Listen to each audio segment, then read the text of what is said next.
Do you find it hard to focus with all the demands pulling at you in totally different directions as a new manager? It's a really common challenge that can seriously impact your productivity. So in this video, you're going to learn the true meaning of focus in a leadership role, why it's really difficult to maintain, and some practical strategies so that you can sharpen your concentration and your performance.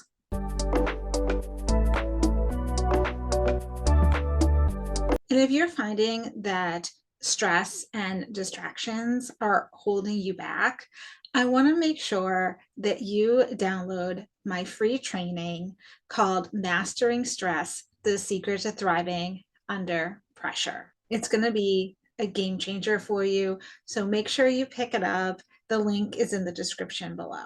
So let's talk a little bit about what focus really means in a leadership role and why it can be hard to maintain.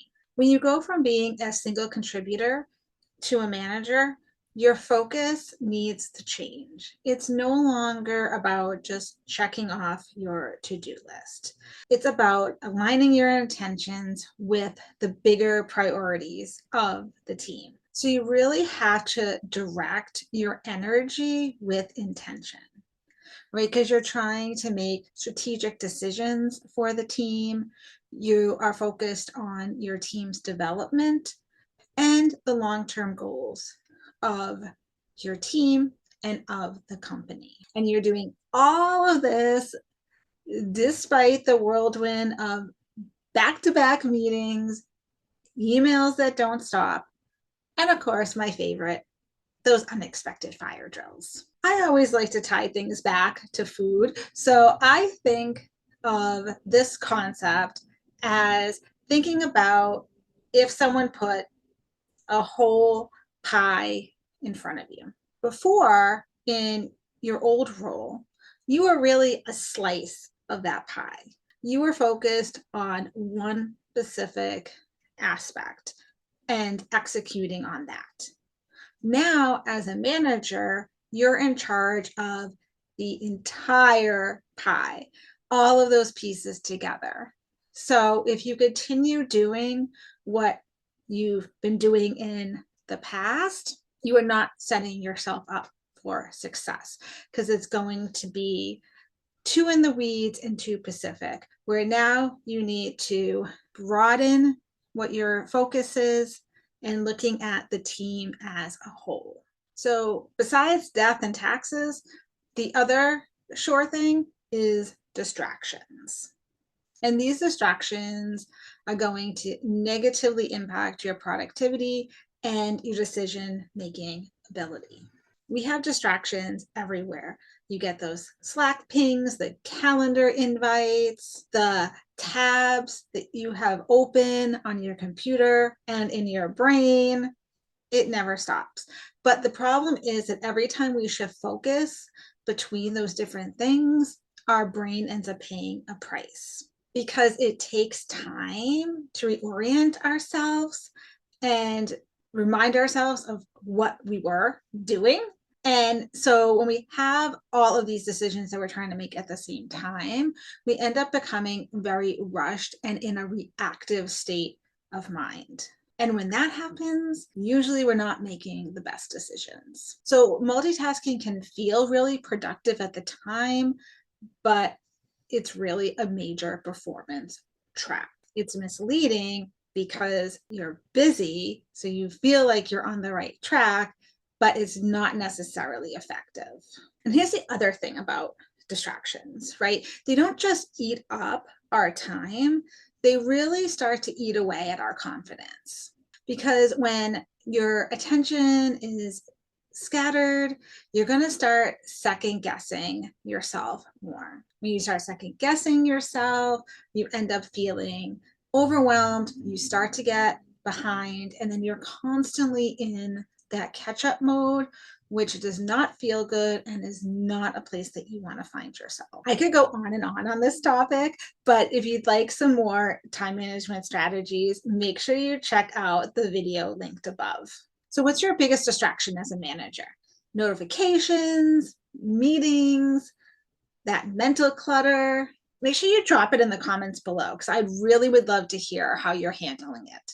So now that we've laid the foundation around focus and we're on the same page on that, let's talk about how do we actually reclaim our focus as a manager. I wanted to give you a couple proven strategies that can really work. So the first thing is we want to set clear, achievable goals. What this is going to do is give us a lot of clarity that sometimes we don't have when we're in the weeds doing all of that busy work. So spend some time in the morning thinking of like 1 to 3 key goals that align with those larger objectives of the team. Think of that pie again. What are the bigger objectives? And then you want to make sure that you can really make them measurable because you want to revisit them at the end of the day, see what you and the team were able to accomplish, and then what needs to be done tomorrow. Now, once you have these goals, I want you to also prioritize. So ask yourself, what is one thing that I can do that's going to move the needle the most? This is going to help you keep on track. And when those distractions come up throughout the day, like you know that they will, and you find yourself getting off track, you can come back to that one thing and really use it as a way to refocus. And then the last thing, this in my opinion is the most challenging, but it's the most rewarding. And it is about creating a distraction-free zone. So this is where you want to block off your calendar and do nothing but one specific task for a period of time, whether that's 30 minutes, hour, hour and a half, whatever you can devote. But you're really just blocking out the noise and just having a little sprint, as they call it, right, on one specific thing. This is going to really help you be able to keep things moving and to be able to do a really thorough job, do things correctly the first time, right? Because as we talked about before, your mind is not bouncing all around. So I find that it's helpful to think about this in the morning where you can look at your calendar and see where you can block off time. Because if you don't actually put it in your calendar, it's not going to happen. Other things are going to be, come up that will take your attention and you won't be able to get it done. So see in the morning where you may be able to kind of put in these distraction-free zones throughout the day. And a little bit of time is better than no time. Now, if you really want to start mastering focus and managing stress effectively, I want to make sure that you download my free training, Mastering Stress, the Key to Thriving Under Pressure. This is a really valuable training that is going to help set you up for success each day and also really help with your mindset around stress. And it's totally free. So make sure before you leave that you click the link in the description below and download that training. If this video was helpful, please give it a like and make sure you subscribe so you don't miss my next video. I'll talk to you soon, and I'll definitely see you in the next one.